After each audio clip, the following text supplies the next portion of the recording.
Good evening everyone. सभी को नमस्कार। लेडीज एंड जेंटलमैन, एक ओंकार प्यार से सभी को एक बार दिल से नमस्कार। आ जाओ भाई सारे शिकारियों।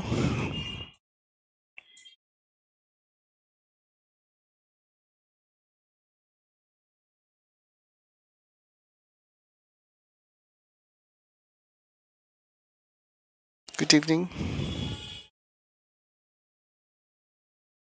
Good evening. थोड़ा सा कमेंट छोटा करो सर, बच्चे देख नहीं पाऊंगा मैं नहीं तो।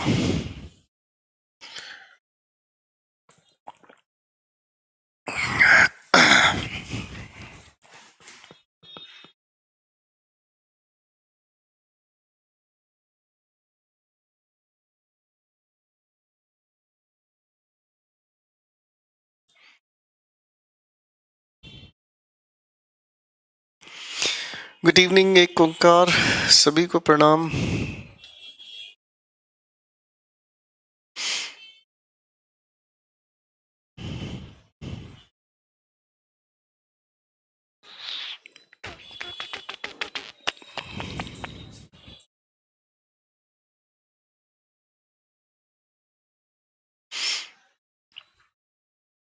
थोड़ा सा कमेंट छोटा कर दीजिए सर, मैं देख नहीं पा रहा हूँ। ये लेफ्ट वाला भी कर दीजिए। सभी को नमस्कार।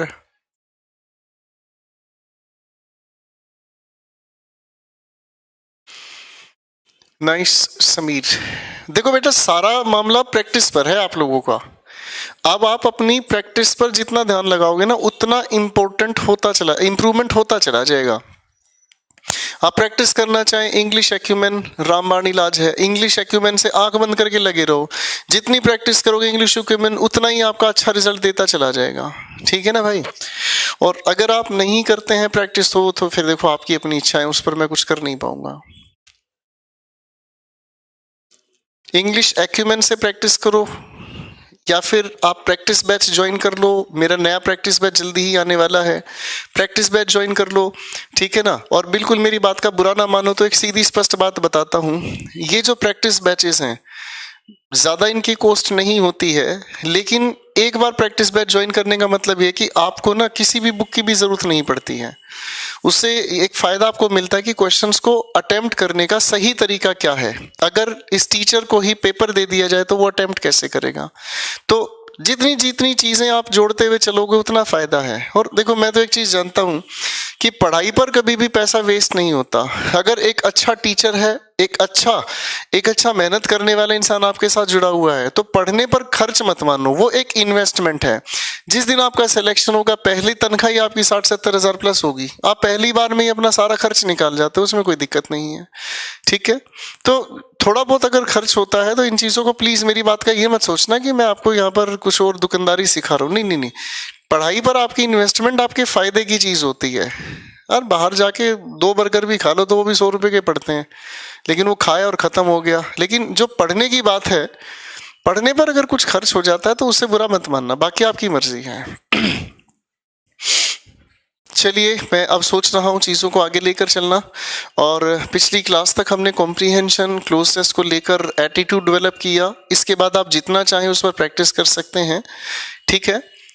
जितना प्रैक्टिस करना चाहे उतनी प्रैक्टिस कर सकते हैं। ठीक है? अब मैं आपको लेकर आगे, एक्यूमेन में इतने सारे क्वेश्चंस दिए हुए हैं, क्लोज टेस्ट, PQRS, ये वो इतने सारे क्वेश्चंस दिए हैं, आप करते करते थक जाओगे।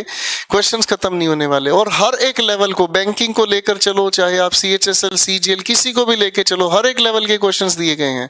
जरा एक बार बच्चों के लिए एक्यूमेन ला के दिखाओ। बच्चा शायद देख नहीं पा रहा है मेरी बुक, एक बार ला के दिखाना सर प्लीज। 1 मिनट रुक जाओ। CPO में 46 बने हैं, 4 नंबर कहाँ रह गए? 50 के 50 चाहिए मैं।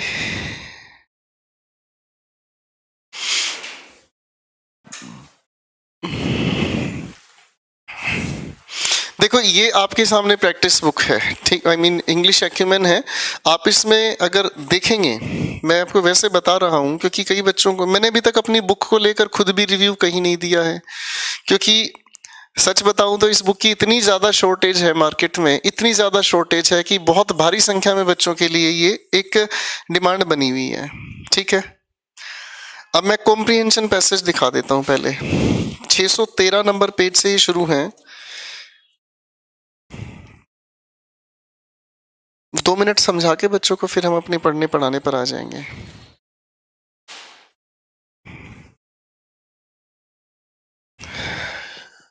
Sentence rearrangement. अब ये जो पैसेजेस दिए गए हैं आप देखोगे ना, ये बैंकिंग लेवल के पैसेजेस शुरुआत में दिए गए हैं, ठीक है। अगर हम आगे चलने की कोशिश करते हैं, इतने सारे पैसेजेस ये चलते जाओ, और बेहतरीन लेवल पर काम किया हुआ, मैंने किसी चीज पर ये नहीं कोताही बरती कि मेरे बच्चों को कहीं कोई कमी रह जाए। लो भाई, पैसेजेस दुनिया भर के होने के बाद क्लोजेस दिए गए हैं, ठीक है। Thank you Sahil Chauhan. Close test दुनिया भर के क्वेश्चंस दिए गए हैं, और इनके बाद आप लोगों को सेंटेंस पैराजंबल, ये पूरे के पूरे बैंकिंग, एसएससी, सीपीओ सबको लेकर उठा के रखा हुआ है यार, ठीक है ना जी। और दुनिया भर के प्रैक्टिस क्वेश्चन है, मतलब बच्चे की तबीयत खुश हो जाए ऐसा काम किया हुआ है। फाइन, तो दिक्कत ही नहीं है किसी भी चीज की। फाइन, चलो थैंक यू सर। बस बच्चों को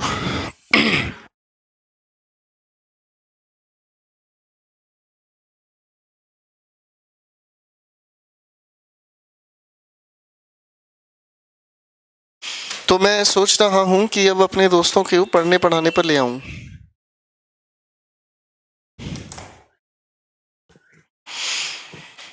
तो दोस्तों शुरू करते हैं।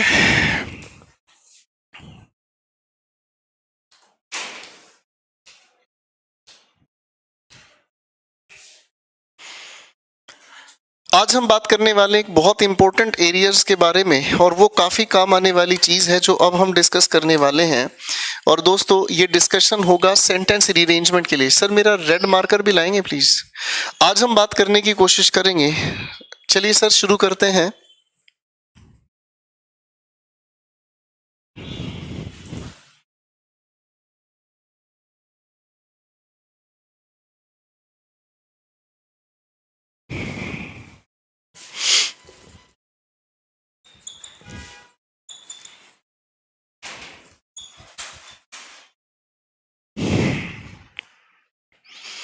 जब हम सेंटेंस रीअरेंजमेंट की बात करते हैं तो सेंटेंस रीअरेंजमेंट अपने आप में काफी खूबसूरत सवाल होता है, और सेंटेंस रीअरेंजमेंट कई सारी चीजों के एप्लीकेशन पर आपको सीखना समझना होगा। बड़े ध्यान से सुनते समझते चले।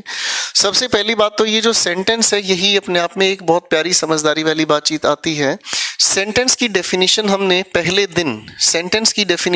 पहले दिन समझने की कोशिश की थी। और सेंटेंस की अगर हम बात करते हैं तो सेंटेंस का मतलब दो हिस्सों में हमने बांट दिया था। एक जिसे हमने कहा कंप्लीट मीनिंग, और दूसरी बात अगर हम कहने की कोशिश करें तो इसका मतलब दूसरी बात पर आता है अरेंजमेंट ऑफ वर्ड्स, ठीक है जी।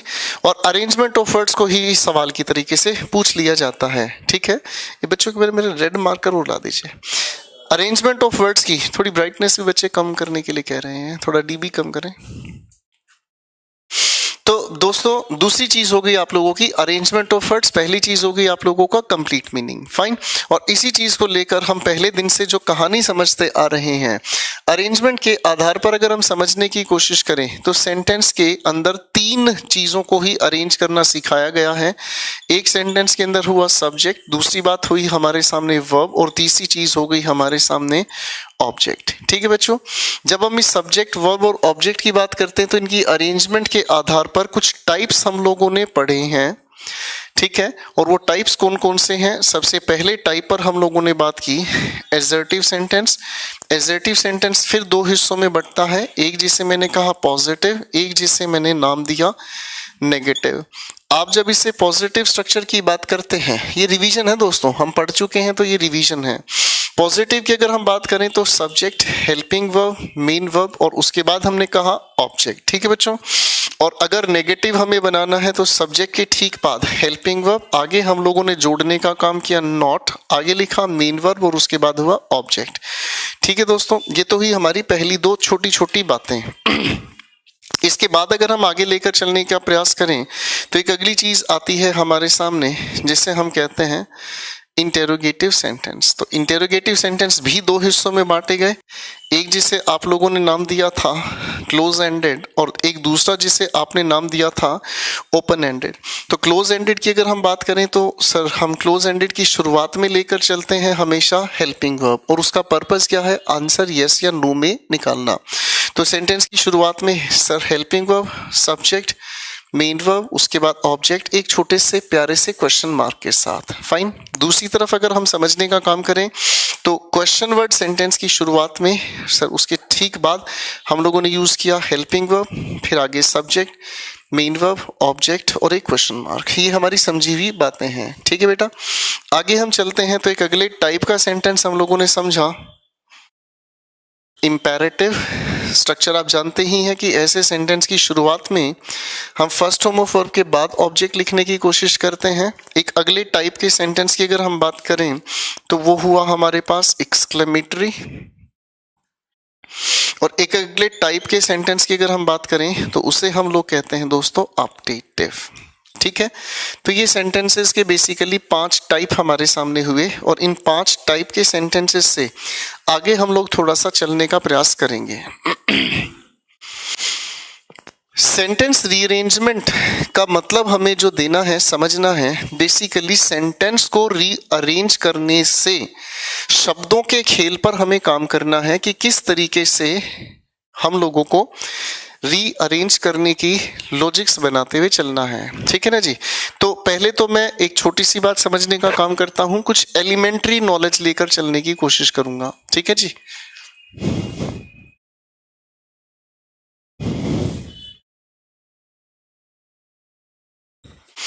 जब हम सेंटेंस की बात करते हैं तो कुछ एलिमेंट्री नॉलेज हमें लेकर चलनी होती है। कैसे बनती है बातें, थोड़ा सा ध्यान से समझने का काम करें।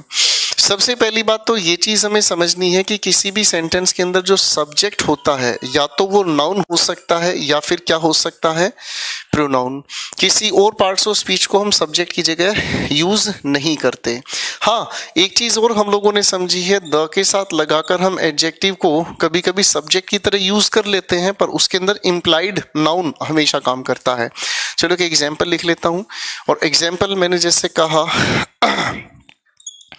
The brave are always respected।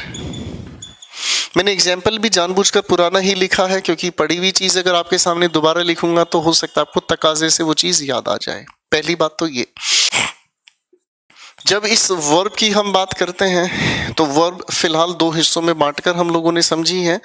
एक हमने कहा हेल्पिंग वर्ब, एक हमने कहा मेन वर्ब। फिलहाल अगर इस मेन वर्ब की हम बात करें तो इसको भी अभी तक 2 हिस्सों में हमने बांटा, एक जिसे हमने कहा लिंकिंग वर्ब और एक जिसे हम लोगों ने कहा एक्शन वर्ब। हालांकि वर्ब को लेकर हम एक अलग बात भी करेंगे, ठीक है ना जी, वो अलग दायरा है हमारा, वर्ब एडवांस है, उसमें जाकर इसे और अच्छे से हम लोग समझने समझाने का प्रयास करेंगे। ठीक है, वो एक अलग बात हुई। ठीक है बच्चों, अब आगे अगर हम चलने का काम करें तो एक अगली चीज आती है जिसे हम लोग कहने की कोशिश करते हैं ऑब्जेक्ट। जब हम इस ऑब्जेक्ट की बात करते हैं तो बच्चों इस ऑब्जेक्ट का अगर जिक्र किया जाए तो इसे समझा जाना चाहिए इन्हीं 2 वर्ब्स के आधार पर। ठीक है, लिंकिंग वर्ब के बाद कभी ऑब्जेक्ट नहीं आता, सब्जेक्ट कॉम्प्लीमेंट आता है। ठीक है, ये आप लोगों ने पढ़ा है मेरे साथ मिलकर एडवर्ब के दौरान। आप अपने नोट्स को रिवाइज करें, चीजें याद आ जाएंगी। लेकिन अगर हम एक्शन वर्ब की बात करें तो एक्शन वर्ब के बाद हम सिर्फ और सिर्फ ऑब्जेक्ट का ही यूज करते हैं, किसी और चीज का यूज नहीं करते। बात क्लियर हुई? अब हमें कुछ और एलिमेंट्स भी समझने हैं, और एलिमेंट आगे हम लोगों ने समझने का काम किया कि बच्चों ये ऑब्जेक्ट भी कई तरीके से हमारे काम करने की कोशिश करता है। प्रोनाउन के दौरान एक नियम हमने तैयार किया था कि प्रेपोजिशन के बाद हम हमेशा ऑब्जेक्टिव केस का यूज करते हैं। प्रेपोजिशन के बाद हम हमेशा एक ऑब्जेक्टिव केस का यूज करते हैं। ठीक है, जैसे अगर मान लो एक एग्जाम्पल में लेकर चलना चाहूं, फॉर एग्जाम्पल इफ आई से, पुराना ही एग्जाम्पल लिखूंगा ताकि तुरंत आपको याद आ जाए। इस सेंटेंस को थोड़ा ध्यान से देखें। इस सेंटेंस को अगर हम थोड़ा ध्यान से देखते हैं तो इस लिखे हुए सेंटेंस के अंदर ये जो लाइक लिखा है, लाइक अपने आप में एक प्रेपोजिशन है। प्रेपोजिशन के बाद ये ऑब्जेक्टिव केस हुआ, इसीलिए इस आई को हटाकर मेरे दोस्तों क्या लिखा, मी। अब अगर मी लिखा है तो इस मी का इस एम से तो कोई लेना देना नहीं, इसलिए इस ही के मुताबिक आप यहाँ पर एम को हटाकर क्या लिखने का प्रयास कर रहे हैं, इस। अरे हाँ है ना। अब यही छोटा सा लॉजिक कितना काम आता है, थोड़ा ध्यान से देखें। जैसे मान लीजिए हमारे सामने क्वेश्चन दिया गया है कुछ इस तरीके से, ठीक है, और हमारे पास अगर ये क्वेश्चन दिया गया और इसकी शुरुआत में ही ये लिखा हुआ है इन दिस बुक, और आगे हमारे सामने कुछ भी लिखा हुआ है, तो आप कौन से ऑप्शन को कंसीडर सबसे पहले करेंगे? एक बार इसे ध्यान से समझें। इस तरीके का क्वेश्चन हमारे सामने दिया जाता रहा है हमेशा, और इस तरीके के क्वेश्चन में ये आपकी शुरुआत 1 नंबर से, ये आपके ऑप्शन का अंत एक तरीके से, ये कभी अपनी जगह नहीं बदलते। जगह की गड़बड़ इनके बीच में होती है, PQRS, इन्हीं को आपको ऑर्गेनाइज करना है। ठीक है बच्चों, अब ध्यान से समझें। अगर मैं इसे थोड़ा ध्यान से देखूं तो इन अपने आप में एक प्रेपोजिशन हुई, प्रेपोजिशन के ठीक बाद ये जो भी कुछ लिखा है ऑब्जेक्टिव केस हुआ, प्रेपोजिशन के बाद ये जो भी कुछ लिखा है ये ऑब्जेक्टिव केस हुआ। अब अगर ये ऑब्जेक्टिव केस है तो ये सेंटेंस का सब्जेक्ट तो नहीं रहा। अब सेंटेंस का सब्जेक्ट नहीं रहा तो सभी के सभी ऑप्शंस की शुरुआत में मुझे सब्जेक्ट नाम की चीज चाहिए। अभी अभी आप लोगों ने समझने का प्रयास किया मेरे साथ, सब्जेक्ट नाम की 2 ही चीज हो सकती हैं, या तो नाउन या फिर प्रोनाउन। तो इसका मतलब जितने भी यहाँ पर ऑप्शंस लिखे हैं मैं उन ऑप्शंस के अंदर वही चीज देखूंगा कि जिसके अंदर सबसे पहले नाउन लिखा हुआ नजर आए, वही मेरा आंसर तैयार करेगा। अब अगर लिखे हुए इस ऑप्शन नंबर क्यू के अंदर मुझे लिखा हुआ है द थियरी, तो थियरी वाला आंसर बनाना शुरू कर देगा। ठीक है, बेसिकली ये इतने अच्छे लेवल के सवाल होते हैं, चुटकियों में सोल्व होते हैं। क्यों? क्योंकि देखने का तरीका अगर सही हो ना, मेरे बहुत अजीज दोस्त ने एक बात मुझे कही थी, बहुत अच्छी बात कही थी कि हर एक सवाल का जवाब सवाल के अंदर छिपा होता है। अगर आपको सवाल देखने का तरीका सही पता है तो आपका आंसर कभी भी गलत नहीं हो सकता। ठीक है, बात को हमेशा याद रखना। अब इसका मतलब ये हुआ प्रेपोजिशन के बाद अगर ऑब्जेक्टिव केस यूज होता है तो ये सब्जेक्ट नहीं, लिखी हुई बात में मुझे सब्जेक्ट ढूंढने के लिए सब्जेक्ट के नाम पर नाउन या प्रोनाउन चाहिए। मैं आगे बढ़ाऊंगा इस बात को, चले। खैर, एक अगले एलिमेंट की अगर हम बात करें तो आप सभी को याद आता है हम लोगों ने छोटा सा टॉपिक पढ़ा था दोस्तों जिसे हम एडवर्ब कहते हैं। भाई पढ़ा था, एक टॉपिक हमने पढ़ा था एडवर्ब, और एडवर्ब के टाइप्स पर जब हमने काम किया था तो एडवर्ब के टाइप्स हमने पढ़े, adverb of time, adverb of place, adverb of manner, adverb of frequency पढ़े थे बच्चों। पुरानी बात है, अपने नोट्स उठाकर आराम से देख लीजिएगा, बहुत खूबसूरत तरीके से आप लोगों ने पढ़ा है। और बच्चों उसी अरेंजमेंट में हम लोगों ने समझने की कोशिश की कि अगर सीक्वेंस बनाया जाए तो adverb of manner, adverb of place और एडवर्ब ऑफ टाइम हम लोगों को सीक्वेंस बनाने में मदद करता है। ठीक है, तो ऑब्जेक्ट के नाम पर सबसे पहले मैनर, फिर प्लेस, फिर टाइम। अब अगर मान लो इन सभी की सभी प्रोवाइडेड ऑप्शंस के अंदर अगर मान लो मुझे इस आर ऑप्शन का आंसर अगर वेयर से मिलता है, अगर वेयर से मिलता है तो ऑब्वियसली वेयर की अरेंजमेंट मुझे पता है। अगर मान लो इस लिखे हुए ऑप्शन के अंदर मुझे आंसर हाउ से मिलता है तो भाई एस के बाद आपका आर अपने आप सीक्वेंस बना गया, बोलो हाँ। एस के बाद आर अपने आप से सीक्वेंस बना गया, तो फिर ये आपकी मैनर, प्लेस और टाइम आपकी मदद कर रहा है, इसमें कोई शिकार है जी।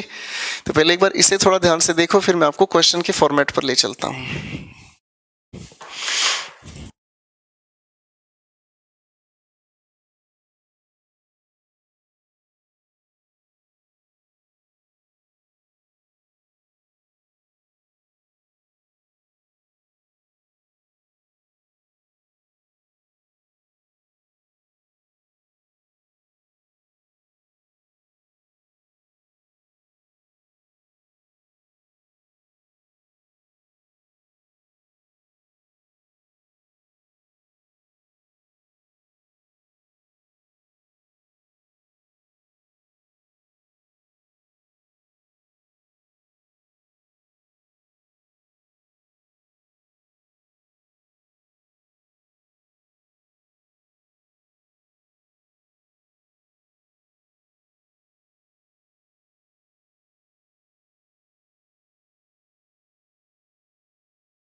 तो मैं उम्मीद करता हूं आप लोगों ने इस बातचीत को यहां देख लिया होगा।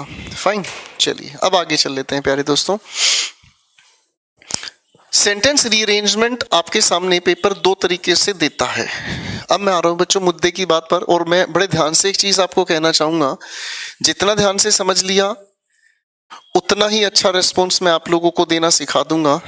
और इससे भी इंपॉर्टेंट बात क्या है, ये तीनों जो क्वेश्चंस हैं हमारे कॉम्प्रीहेंशन, पैसेज, क्लोज टेस्ट और ये जो सर सेंटेंस पर हम जो काम आज कर रहे हैं, ये तीनों के तीनों को समझने का तरीका ठीक अगर हो गया तो खेल सिर्फ प्रैक्टिस का रह जाता है। मैं आपको 10 क्वेश्चंस कराऊं, मैं 10,000 क्वेश्चन कराऊं, घूम फिर कर कहानी एक ही है। फाइन, अगर तरीका सही है, गाड़ी चलानी सिखा सकता हूं मैं आपको, लेकिन हमेशा आपके साथ रहकर गाड़ी चलाने के लिए आपको गाइडेंस नहीं दे सकता। तो गाड़ी चलानी मैं सिखा रहा हूं, किस तरीके से क्या करना है, प्रैक्टिस भी करेंगे हम मिलकर। आपसे उम्मीद की जाती है आप ध्यान से सुने और समझें।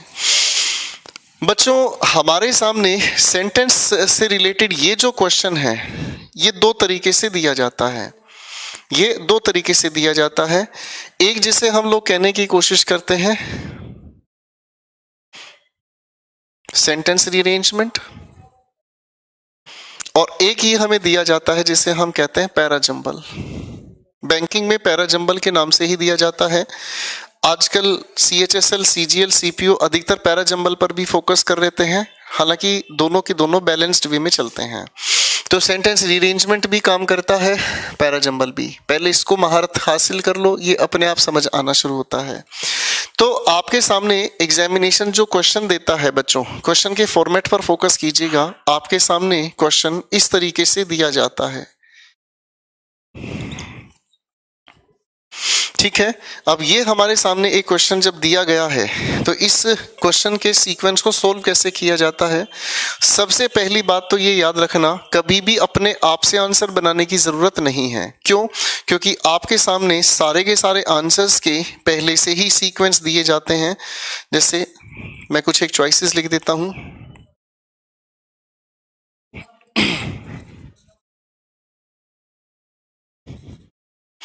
हमारे सामने चारों के चारों ऑप्शंस इस तरीके से दिए जाते हैं। फर्स्ट और जो सिक्स्थ है ये कभी अपनी जगह नहीं बदलते। बीच में ये जो अरेंजमेंट दी है इसको आप किस तरीके से लिखें, ये चॉइसेस दी गई। तो जो बच्चा ये सोचकर चलता है कि मैं आंसर खुद बनाऊं, वो मूर्खता है, ठीक है ना। आपके सामने जो प्रोवाइडेड ऑप्शंस हैं इनसे बाहर पहले ऑप्शंस को पढ़ना सीखें। बच्चों एक बात ध्यान रखना, मैंने अभी आपको कहा फर्स्ट और सिक्स्थ कभी भी अपनी ऑर्गेनाइजेशन चेंज नहीं करते। यानी कि इस फर्स्ट के बाद अगर मुझे आंसर एक मिल गया, आप ध्यान से देखना सभी की शुरुआत अलग अलग है। अरे हाँ ना, यानी कि अगर फर्स्ट के बाद मुझे शुरुआत में कोई भी एक हिस्सा सही मिल गया तो बाकी को मुझे रिऑर्गेनाइज करने की जरूरत ही नहीं है। मान लो अगर फर्स्ट के बाद मुझे आंसर मिल गया आर, तो आर के बाद तो अरेंजमेंट पहले से दी गई, मुझे दिमाग लगाने की जरूरत नहीं है। मेरी बात समझ पा रहे हैं? अगर आपको शुरुआत नहीं समझ आती है तो रिवर्स में आ जाओ, सिक्स से पहले देख लो भैया। अरे हाँ है ना, यानी कि सिक्स से पहले क्या हो सकता है, या तो ये एस या फिर क्यू। अरे भाई हाँ है ना, यानी कि सिक्स से पहले ना तो आर और ना ही पी, कोई लॉजिक नहीं रखता। बात समझ में आई? यानी कि शुरुआत या अंत अगर हमें ठीक ढंग से ढूंढना आ गया तो बाकी के अरेंजमेंट पर हमारी परेशानी ही नहीं रही।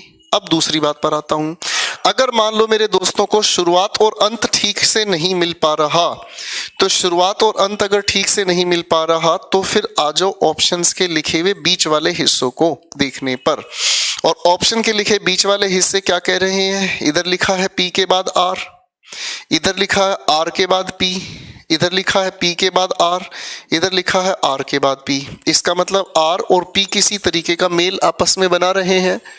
अरे भाई हाँ है ना, देखो फिर से कह रहा हूं, जिसे क्वेश्चन देखना ठीक ढंग से आ गया उसे आंसर मेकिंग में कभी भी दिक्कत नहीं आती। अब मैं आपसे पूछना चाहूं, अगर मैं आपसे पूछना चाहूं सती प्रथा का अंत किसने किया,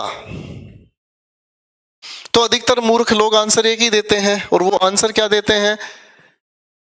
राजा राम मोहन राय ने। अरे भाई साहब मैंने कहा अंत किसने किया, तो भाई साहब उनके पास पावर थोड़ी थी। अंत जिसने किया वो अंत करने वाले उस समय के वायसराय या गवर्नर थे। क्या नाम था उनका? Lord William Bentinck. सवाल ही ढंग से नहीं सुनोगे तो मूर्खों वाला आंसर ही दोगे। अरे हाँ ना, मैं अगर आपसे सवाल पूछना चाहूं, हाँ भाई हमारे दो प्रोसेस हैं, एक इनहेल एक एक्सहेल, ठीक है, सांस लेना और सांस छोड़ना। अच्छा आप मुझे बताओ, आप सांस लेते हो तो आप बताओ जरा आप क्या लेते हो? तो सारे मूर्ख इंसान ये कहेंगे जी हम ऑक्सीजन लेते हैं, कार्बन डाइऑक्साइड छोड़ते हैं। अरे यार आपके नाक को थोड़ी पता है ऑक्सीजन है या कार्बन डाइऑक्साइड है, ये तो आपके फेफड़ों को पता है। हाँ या ना, फेफड़ों को पता है।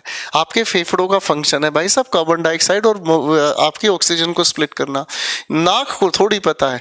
तो आप सिंपल सी बात है, आप हवा लेते हैं और हवा छोड़ते हैं, फेफड़े करते हैं ऑक्सीजन। तो हम सवाल ही नहीं ढंग से पढ़े तो मूर्ख वाले आंसर तो बनाएंगे ही बनाएंगे। चलो खैर ज्यादा नहीं समझाऊंगा। अब इसी के आधार पर हम लोगों को ट्रिक्स मेंटेन करके चलनी है। बच्चों जब आप इसके आंसर मेकिंग पर काम करते हैं तो हम एक प्यारी सी चीज पर काम करना शुरू करते हैं, and we people call it DNA process. We people call it DNA process. DNA कहते ही आपके दिमाग में घूमती हुई सीढ़ी बनती आ रही होगी। आपको बायो में पढ़ाया गया होगा, बायो में पढ़ाया जाता है ना सर DNA, ठीक है ना। तो आपके बहुत अच्छे टीचर हैं विवेक यादव सर, वो आपको बताते हैं कि किस तरीके से ये सीढ़ी नुमा स्ट्रक्चर बनता है। अब DNA यहाँ कैसे काम करता है थोड़ा ध्यान से समझने का काम करें बच्चों।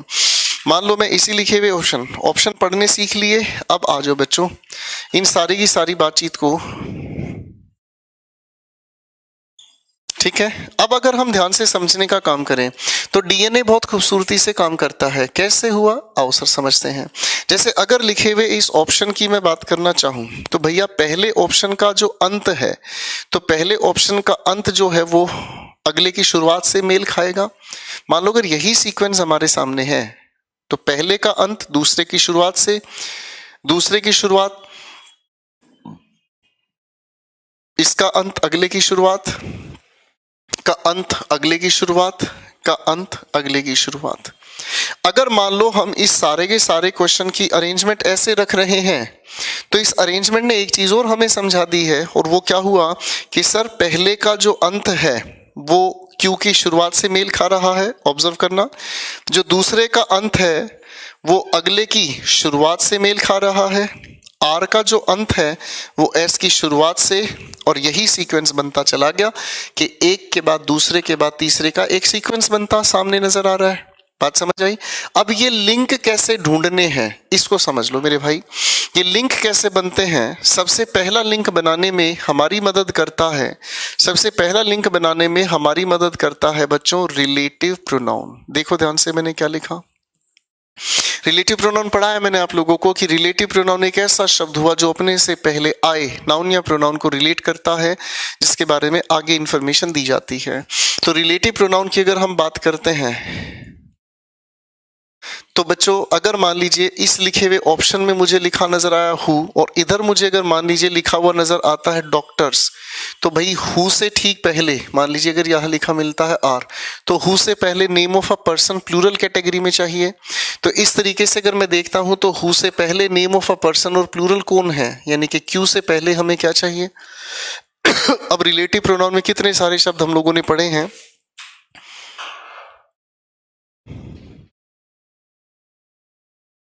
तो कई सारे शब्द हमने समझे हैं, हु, हुम, हुज, विच।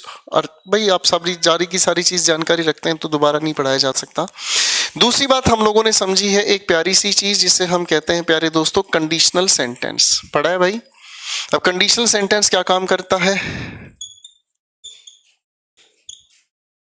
अगर मान लीजिए यहां पर हमारे सामने सेंटेंस में इफ के बाद हमें लिखा हुआ नजर आता है प्रेजेंट इंडेफिनिट, और इस आर वाले ऑप्शन में मुझे अगर लिखा हुआ मिलता है विल के साथ फर्स्ट फॉर्म ऑफ वर्ब, तो कॉमन सेंस लगाने में देर नहीं लगती कि इफ कंडीशन प्रेजेंट इंडेफिनिट है तो जो भी रिजल्ट बताएगा वो फ्यूचर इंडेफिनिट से ही तो बताएगा। कॉमन सेंस की बात हुई। ऐसे ही हम लोगों ने एक चीज और समझी है जिसे हम लोग कहते हैं दोस्तों degrees of comparison. Degrees of comparison क्या काम करती है, मान लो अगर यहां पर हमारे सामने एक छोटा सा शब्द लिखा है मोर और यहां पर हमारे सामने लिखा है देन, तो कॉमन सेंस हो गई भाई कि पी के बाद आर वाला ऑप्शन हमें चाहिए। भाई हाँ है ना।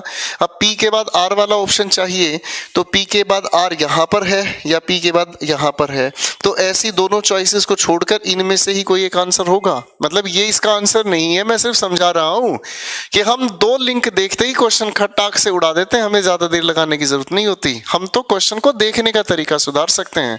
और अब फिर कह रहा हूं, जिन लोगों के दिमाग में हिंदी घुसी पड़ी है भगवान उनको बचाएगा, क्योंकि इन PQRS, क्लोज टेस्ट और कॉम्प्रिहेंशन जितना हिंदी से बचोगे उतना बढ़िया खेल जाओगे। और जो लोग ये कहते हैं सर हमको इंग्लिश बिल्कुल समझ नहीं आता है, तो भैया किसी की रहमदिली से सिलेक्शन नहीं लोगे। अगर टीचर भी आपको comprehension, cloze test, PQRS Hindi करके बता रहा है ना, तो सोच लेना वो बर्बाद कर देगा तुम्हें। 60 मिनट मिलती हैं प्रीलिम्स में, 60 मिनट के अंदर 15 मिनट आपकी इंग्लिश लेके जाएगी। सर 15 मिनट में इंग्लिश सोल्व करने लग गए तो भाई साहब मैथ्स तो कम से कम 20 से 25 मिनट लेके जाता है, कहां से निकालोगे टाइम। और सिलेक्शन निकालने में सबसे इंपॉर्टेंट रोल है आपके टाइम मैनेजमेंट का, और जिस इंसान को टाइम मैनेजमेंट नहीं आता वो यही कमेंट करते हुए नजर आते हैं, लगे पड़े हैं अभी भी कुछ नालायक, ये कैसे होगा वो कैसे होगा। तपस्या करो बेटा, अपने आप हो जाएगा। एक काम करो, पहाड़ पे चले जाओ। मूर्खों वाले सवाल है भाई। प्रैक्टिस करना आपके लिए जरूरी है, चीजों को समझना आपके लिए जरूरी है, और जितना समझोगे प्रैक्टिस करोगे इंप्रूवमेंट आएगा।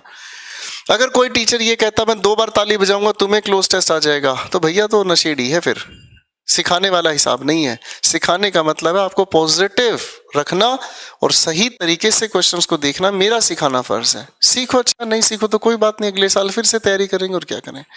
डिग्रीज ऑफ कंपैरिजन का लॉजिक मदद करता है। कभी कभी हम लोग अगर देखने की कोशिश करें तो वही प्रेपोजिशन के साथ जुड़ा हुआ ऑब्जेक्टिव केस मदद कर जाता है। ठीक है, मैंने थोड़ी देर पहले ही भी बताया था, जैसे लिखा था इन दिस बुक, तो वो सब्जेक्ट नहीं होगा।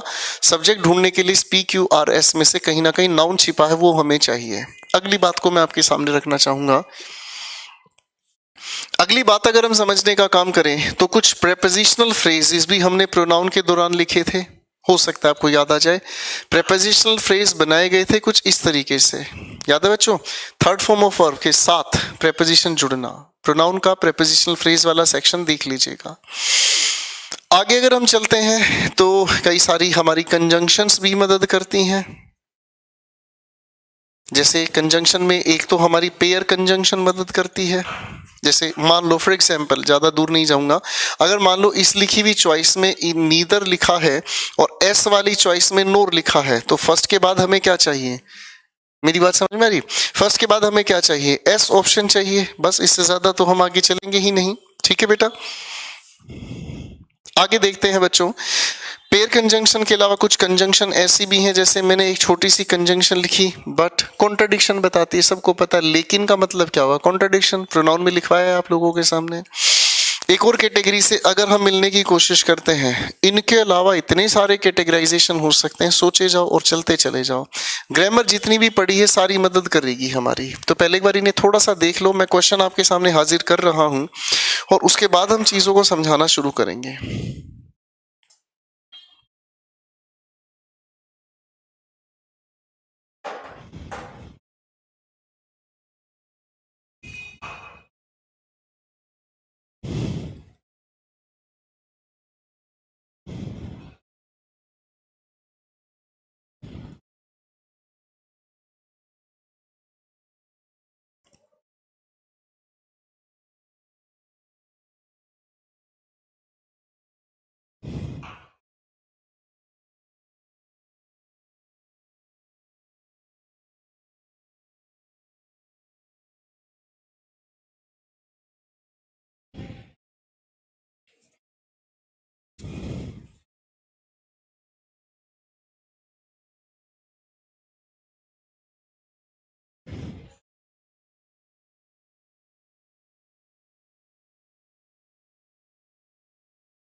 तो चलिए दोस्तों, अब अपना सिलसिला शुरू करते हैं। अब आपके सामने स्क्रीन पर क्वेश्चंस आते जाएंगे और मैं समझाने का प्रोसेस शुरू करूंगा। सर जरा पहले क्वेश्चन को पेश करें। पैराजंबल पर हम धीरे धीरे पहुंचेंगे, पहले सेंटेंस रीअरेंजमेंट पर काम करते हैं, फिर धीरे धीरे पैराजंबल पर पहुंचते चले जाएंगे।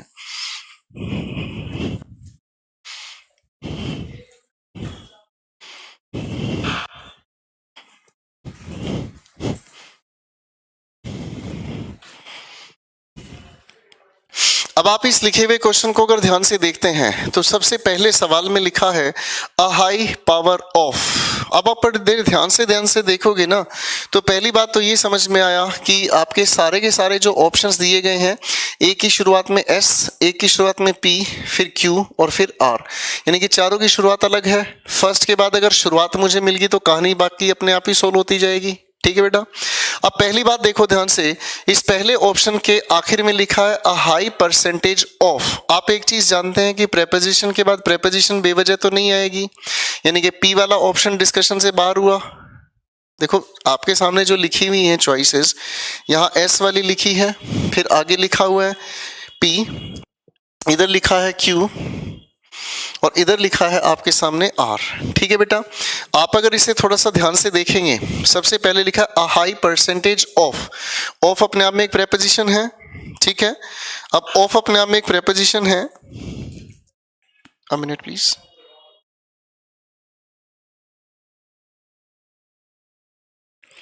अगर आप इसको ध्यान से देखेंगे तो यानी कि पी वाला ऑप्शन तो आएगा नहीं।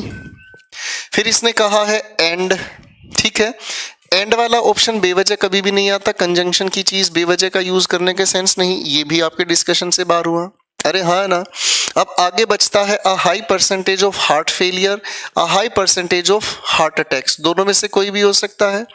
आप अगर इसे ध्यान से देखने की कोशिश करेंगे तो ऑप्शन क्यू के बीच में लिखा है क्या चीज, मोर। ठीक है। और सभी बच्चों ने पढ़ा डिग्रीज ऑफ कंपैरिजन में कि मोर के बाद हमेशा देन यूज होता है। आप अगर इसे देखेंगे तो आर वाले ऑप्शन में, ये तो क्यू में लिखा है, आर वाले ऑप्शन के अंदर देन लिखा है। अरे हाँ है ना। तो भैया क्यू के बाद आर ऑप्शन हमें चाहिए। अब बेटा देखो ध्यान से, क्यू के बाद आर ऑप्शन कौन से में लिखा है, सिर्फ एक ही ऑप्शन में लिखा है जी। क्यू के बाद आर ऑप्शन, भाई इसको तो पहले ही हटा चुके हो ना, तो अब एस ही तो बच गया जिसके अंदर क्यू के बाद आर ऑप्शन लिखा हुआ है। तो करेक्ट आंसर आपकी तरफ से मार्क हुआ, करेक्ट आंसर आपकी तरफ से मार्क हुआ ए फॉर एप्पल। ठीक है बच्चों, पहले देखो ध्यान से, फिर आपके सामने क्वेश्चंस की सीक्वेंस पेश होती चली जाएगी और मैं डिस्कस करता चला जाऊंगा।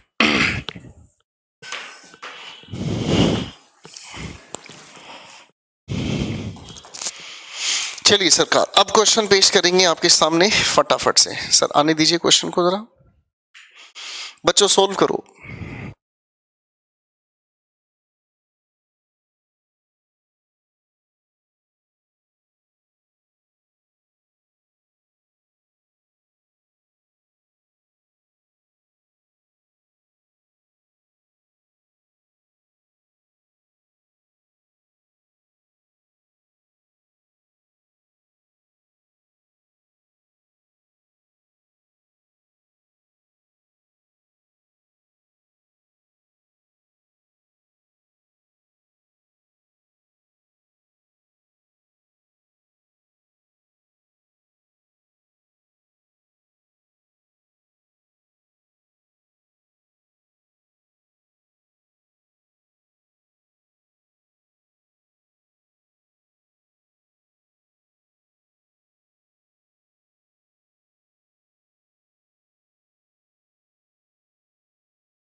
चलिए दोस्तों आंसर पर काम करते हैं। देखो ध्यान से समझो, सबसे पहले सभी की शुरुआत देखो, SPSR, यानी कि सभी की शुरुआत में Q का तो जिक्र है ही नहीं, ठीक है बेटा, यानी कि इस फर्स्ट के बाद Q ऑप्शन तो आएगा नहीं। अब एक चीज हम सभी ने पढ़ी है कि ड्यू के साथ क्लाइमेट चेंज ड्यू, अब ड्यू के साथ हम हमेशा टू का यूज करते हैं भाई, हाँ है ना।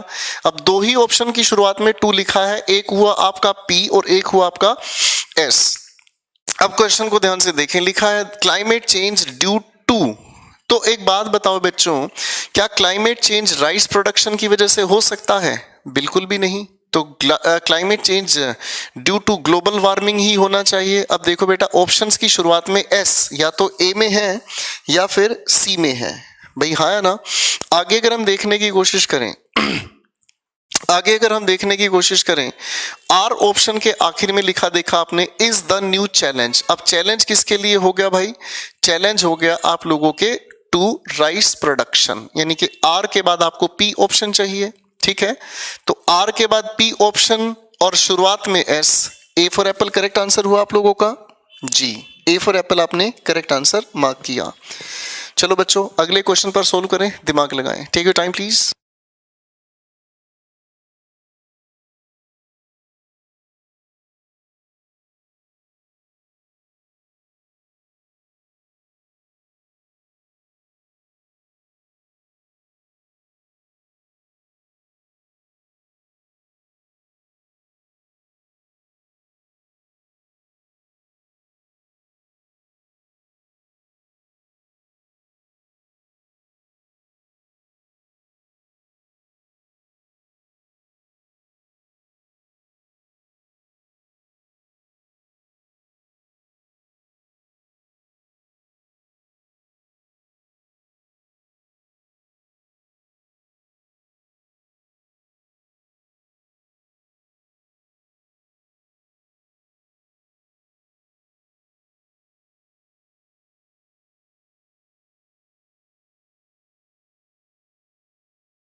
क्वेश्चन 3 कहता है डेड वेंट फिशिंग। हमें कोई दिक्कत नहीं, सभी ऑप्शंस की शुरुआत अगर देखेंगे आप लोग तो RSQP शुरुआत आपको ढूंढनी है, बाकी सारी कहानी बदल गई।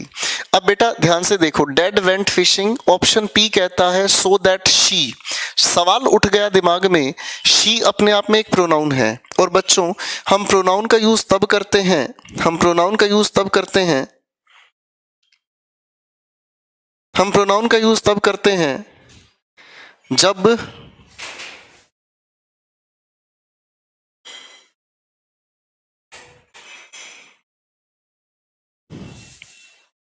हम प्रोनाउन का यूज तब करते हैं जब प्रोनाउन से पहले नाउन का जिक्र आए, ठीक है बच्चों। तो इसका मतलब शी यूज किसके लिए हुआ है, पहले उसका जिक्र हम देखते हैं। ऑप्शन पी के अंदर शी लिखा, ऑप्शन क्यू के अंदर मोम लिखा, ऑप्शन आर के अंदर शी लिखा, ऑप्शन एस के अंदर शी या हर लिखा, ऑप्शन 6 के अंदर हर लिखा। तो भाई ये शी तब यूज करोगे जब पहले इस शी के लिए मोम का यूज होगा। इसका मतलब फर्स्ट के बाद क्यू ऑप्शन हमें चाहिए, और सी फॉर चाइना की शुरुआत में ही क्यू ऑप्शन है, बाकी पर दिमाग लगाने की जरूरत ही नहीं बची, यानी कि आपका answer C for China correct हुआ। अगले क्वेश्चन पर काम करते हैं बच्चों, दिमाग लगाएं फिर मैं डिस्कस करूंगा।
दोस्तों लिखे हुए क्वेश्चन को ध्यान से देखें। सबसे पहले लिखा है वी सर्च्ड एवरीवेयर, हमें कोई दिक्कत नहीं। बचे हुए अब सारे ऑप्शंस को देखें, RSQP, इसका मतलब शुरुआत अगर ठीक हमें मिल गई तो बाकी के ऑप्शंस पर दिमाग खराब करने की जरूरत है ही नहीं भाई, हाँ है ना। आप अगर देखते हैं तो सबसे पहले ऑप्शन के अंदर एंड लिखा है, वी सर्च्ड एवरीवेयर एंड, भाई हो सकता है, इनसाइड हो सकता है, एंड हो सकता है, अंडर हो सकता है, ये यार यहाँ तो दिमाग लग ही नहीं पाया। सबसे पहले ऑप्शन आर के आखिर में देखो, ऑप्शन आर के आखिर में लिखा है नो। आप लोगों ने एडजेक्टिव्स में मेरे साथ मिलकर पढ़ा है कि नो एक ऐसा एडजेक्टिव है जिसके बाद हम हमेशा सिंगुलर नाउन यूज करते हैं। अब आर के बाद क्या पी आ सकता है? बिल्कुल नहीं, क्योंकि नो के बाद एंड का लेना देना नहीं है, नो के बाद तो हमें नाउन चाहिए। क्यू ऑप्शन में देखें शुरुआत में तो इनसाइड लिखा है, तो बच्चों क्या हम नो के बाद फिर इनसाइड भी एक प्रेपोजिशन है, यानी कि ये भी नहीं। नो के बाद एस की शुरुआत देखो लिखा है अंडर, बिल्कुल भी नहीं आएगा। तो नो के बाद हमें लिखा चाहिए ट्रेस, यानी कि एस सिक्स्थ के पहले होना चाहिए। अब एस सिक्स्थ के पहले दो ही ऑप्शंस में दिया गया है, एक ए या फिर एक ए सी। ठीक है बच्चों, अब ध्यान से पढ़ते हैं, या तो ए या फिर सी। शुरू करते हैं। वी सर्च्ड एवरीवेयर, आर की शुरुआत में कहा है एंड बुक्स बट, बिल्कुल भी नहीं है सेंसिबल, तो बात खत्म हुई। फर्स्ट के बाद आपको C for China correct answer मिलता नजर आएगा।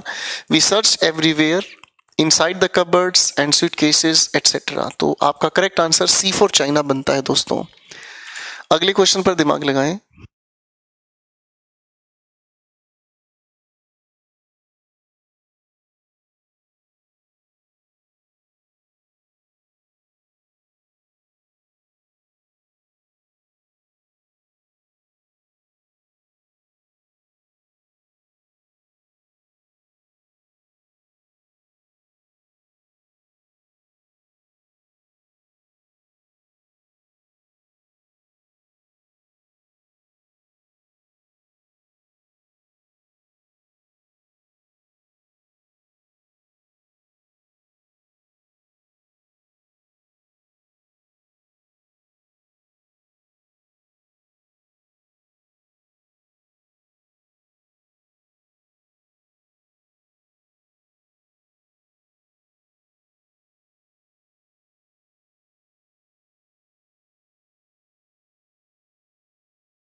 क्वेश्चन पर आ जाओ बच्चों, लिखा है the public is here bye informed, हमें कोई दिक्कत नहीं है। लिखे हुए सभी के सभी ऑप्शंस को अगर देखते हैं तो PRSP, ठीक है बच्चों, यानी कि क्यू किसी की भी शुरुआत में नहीं है। खैर कोई बात नहीं। आप अगर बड़े ध्यान से देखें तो क्वेश्चन हमारे सामने लिखा है the public is here bye informed. ये लिखा हुआ जो हमारे सामने है ये पैसिव वॉइस है। अब पैसिव वॉइस है तो पैसिव वॉइस में आपका लिखे हुए सेंटेंस के बाद तो एजेंट मेंशन होना चाहिए, पर एजेंट की बात किसी भी ऑप्शन के शुरुआत में नहीं है। ठीक है बेटा, हमें कोई दिक्कत नहीं, यानी कि ये अपने आप में एक पैसिव वॉइस है तो इसके बाद एक दूसरा सेंटेंस ही तो शुरू होगा भाई।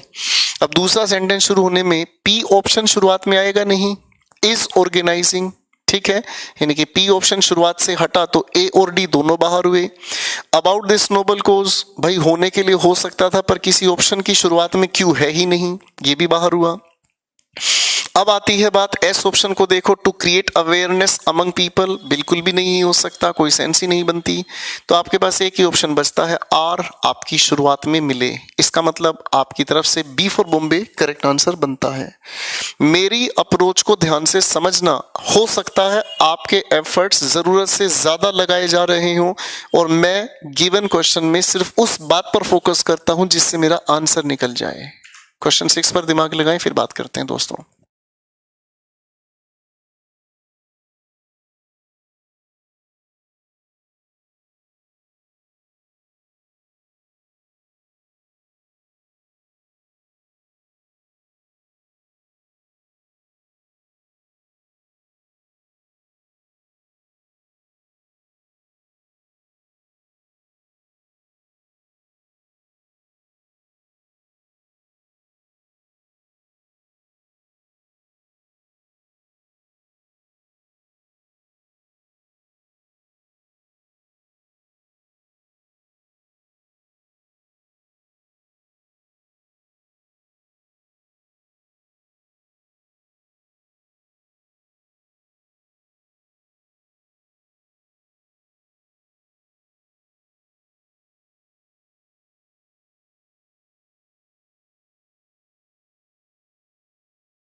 Hello everyone, let us solve the question. Modern education is bookish.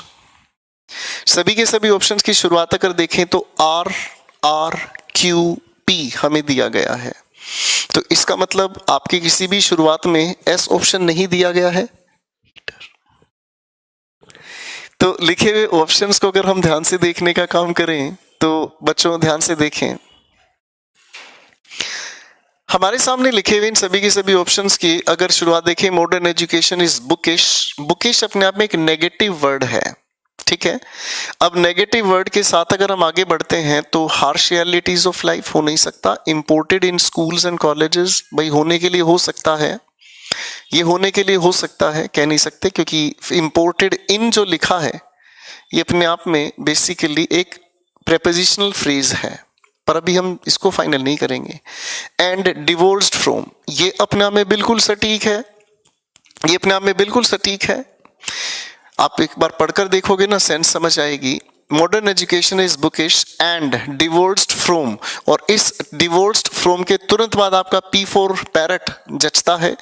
And divorced from the harsh realities of life, यानी कि फर्स्ट के बाद R के बाद P, आपके A या C में से कोई एक आंसर आपको नजर आना चाहिए। Modern education is bookish and divorced from the harsh realities of life, ठीक है। उसके बाद अगर हम कहें तो एस वाला ऑप्शन आपका आना चाहिए, that so called liberal education imparted in school and colleges does not help. तो आपकी तरफ से करेक्ट आंसर जो बन रहा है वो C फॉर चाइना आपकी तरफ से आंसर बन रहा है। अगले सवाल पर दिमाग लगाएं दोस्तों।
क्वेश्चन पर ध्यान लगाएं, न्यू इंडस्ट्रीज। आगे ऑप्शंस को ध्यान से देखें, PPQR। अगर आप ध्यान से देखेंगे तो किसी भी ऑप्शन की शुरुआत में R का जिक्र नहीं है, ठीक है बेटा।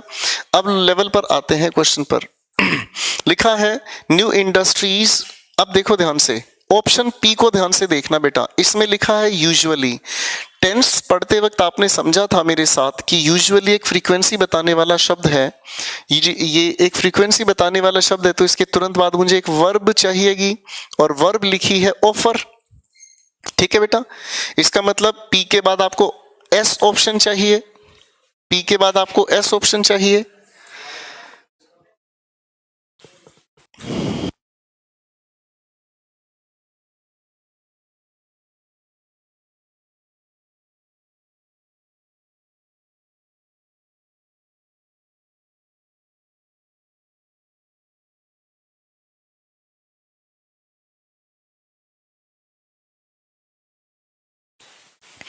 तो बच्चों मैं आपके साथ डिस्कस कर रहा था, सबसे पहले यूजुअली के बाद आपको ऑफर लिखा हुआ चाहिए, ठीक है।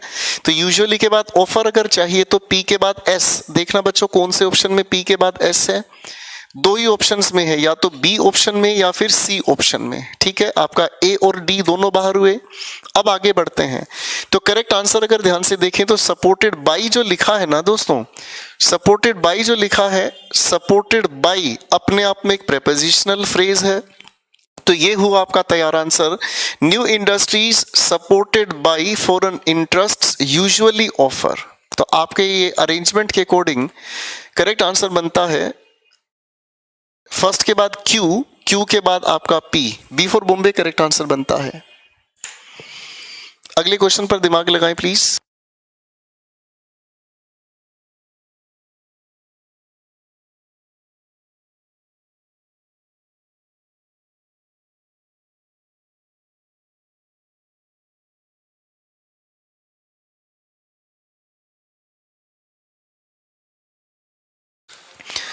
क्वेश्चन पर दिमाग लगाते हैं दोस्तों। सबसे पहले सभी ऑप्शंस की शुरुआत PRQS, सभी की शुरुआत बिल्कुल अलग है। सबसे पहले सवाल पर आते हैं, एज हार्ट डिजीज कॉन्टिन्यूज। सभी बच्चों को पता है कि कॉन्टिन्यू के बाद 2+V1 चाहिए, तो भैया आपकी शुरुआत में Q फॉर क्वीन आपको चाहिए, तो फर्स्ट के बाद Q ऑप्शन देखते हैं, तो D फॉर दिल्ली आपका करेक्ट आंसर हुआ।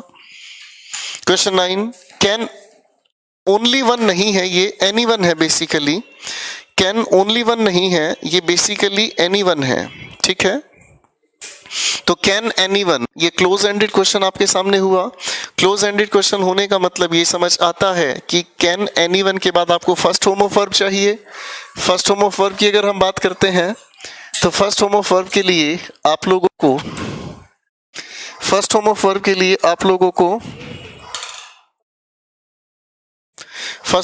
के लिए आप लोगों को एस वाले ऑप्शन को चुनना होगा। कैन एनीवन सप्रेस ट्रुथ, यानी कि आपका C for China correct answer हुआ। आपका C for China correct answer हुआ, ठीक है दोस्तों।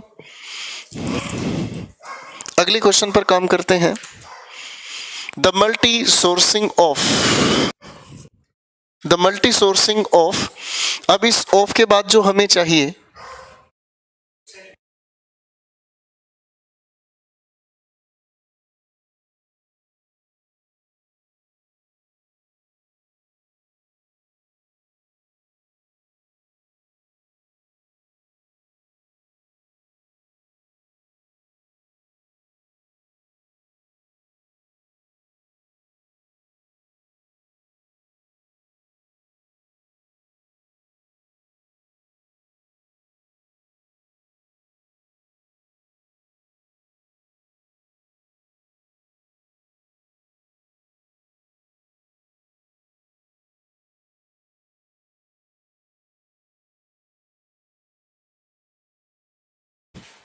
तो बच्चों अब इस क्वेश्चन पर काम कर रहे थे हम, द मल्टी सोर्सिंग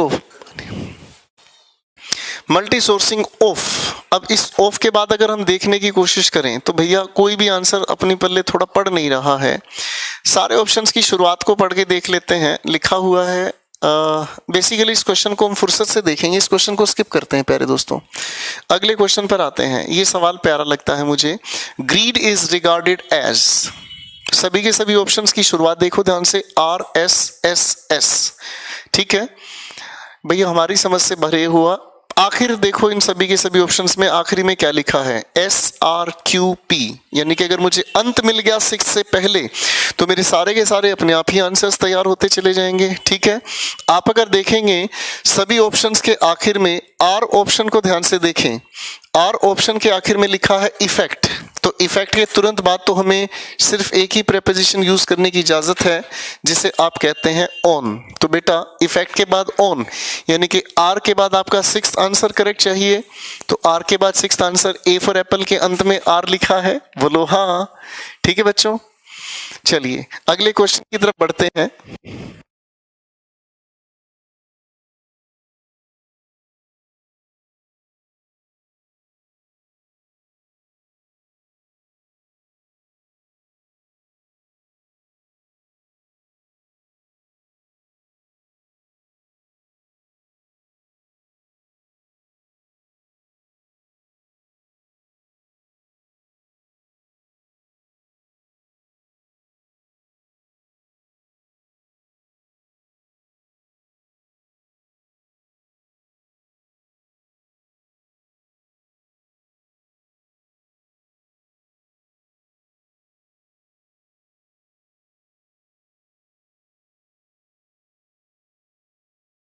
क्वेश्चन देखते हैं बच्चों, लिखा है इनडिस्क्रिमिनेट इंडस्ट्रियलाइजेशन रिजल्टेड, ठीक है। हम सभी बच्चों को एक चीज पता है कि रिजल्ट के बाद हम लोग यूज करते हैं एक प्रेपोजिशन और वो है इन, तो इसका मतलब इसके तुरंत बाद हमें आर चाहिए, आर वाला आंसर हो सकता है। अब दूसरी बात को भी ध्यान से देखो बच्चों, क्यू ऑप्शन के अंदर लिखा है आखिर में इन सर्च, और ये चीज हम पहले से ही जानते हैं कि इन सर्च के तुरंत बाद हमें ऑफ का यूज करना होगा, तो इन सर्च ऑफ कौन से ऑप्शन में ऑफ मैच खा रहा है, यानी कि क्यू के बाद 6th, किस ऑप्शन के आखिर में 6th है भाई, सी फॉर चाइना, करेक्ट आंसर हुआ, ठीक है दोस्तों। तो चीजें बहुत खूबसूरती से समझ आ सकती हैं अगर हम थोड़ा सा ध्यान रखें तो, ठीक है बच्चों। तो अब मैं आपके सामने बातें करूंगा थोड़ी सी दूसरी। देखिए बच्चों, आपके सामने जो पूरी की पूरी पीडीएफ है, आप लोग इस पीडीएफ पर काम कीजिएगा। मैंने आज आप लोगों को थोड़ी सी बिगिनिंग समझाई है, और इस कहानी के अंदर जो बाहुबली आएगा वो धीरे धीरे आप लोगों को अपने आप ही आपके सामने आता हुआ नजर आएगा। तो पूरी की पूरी पीडीएफ अपनी डाउनलोड कर लीजिएगा, सोल्व कीजिएगा, उसके बाद फिर कल हम लोग गाड़ी को आगे बढ़ाएंगे, ठीक है। आज के लिए इतना ही, good night, God bless you. अच्छे से प्लीज अपनी प्रैक्टिस करें। Thank you again, God bless you.